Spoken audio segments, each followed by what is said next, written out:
This is a bridge from a Silvertone guitar, and it was just bolted onto the guitar top. It's not glued, and it had really high action. And it's a sort of a department store guitar, but the customer likes it. So here's a quick video on how we're going to make this guitar into more of a player. Now, the first thing we've done is sanded down the bottom of the bridge and then matched it to the top. So here's what we're doing next. This bridge is bolted onto the top and it was ladder braced. That means there's a brace here, there's a nice stout bridge plate here, there's another brace going across, and another brace going across here, hence the term ladder braced. So it could potentially sound pretty cool, but the action was way too high. So we're going to glue this in place.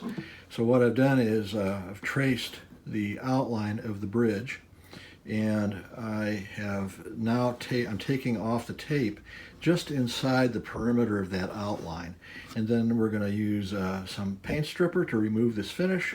Then we'll clean that up and have a good glue surface to put this bridge back on and turn this.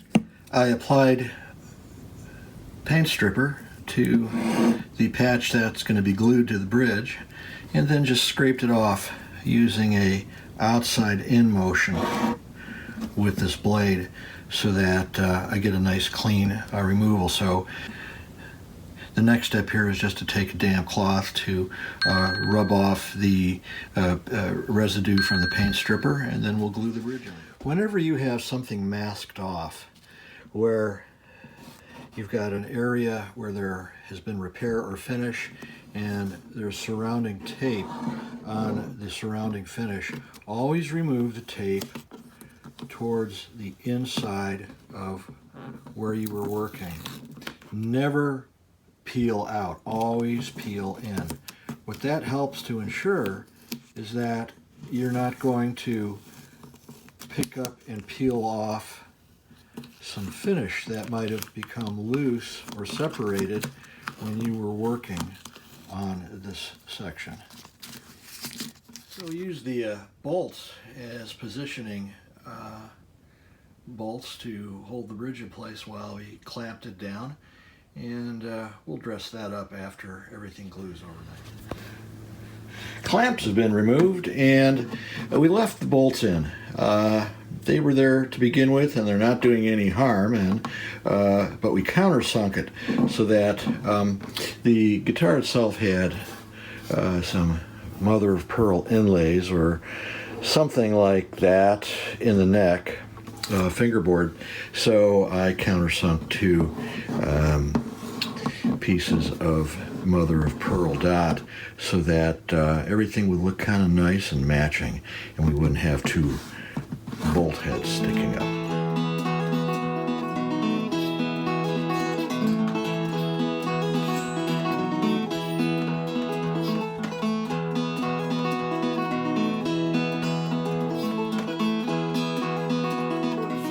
That a little bit of TLC and some re-engineering would give this inexpensive old Silvertone department store guitar a life again. These bridges were just bolted on, and as you saw in the video, we sanded the bridge down and we used the bolts to reposition the bridge, check the intonation, and then glued it in place. So now it's anchored to the top and is actually driving the top.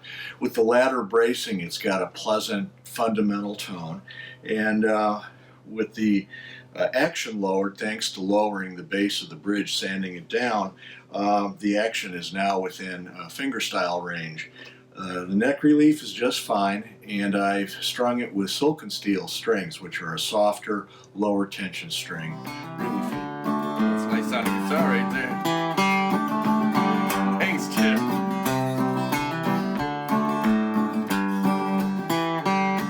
I stopped at a roadhouse in Texas. Was a little place called Hamburger Dance. I heard that old jukebox playing that song about a truck driving man.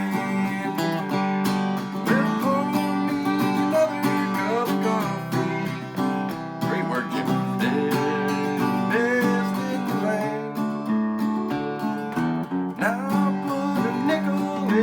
by.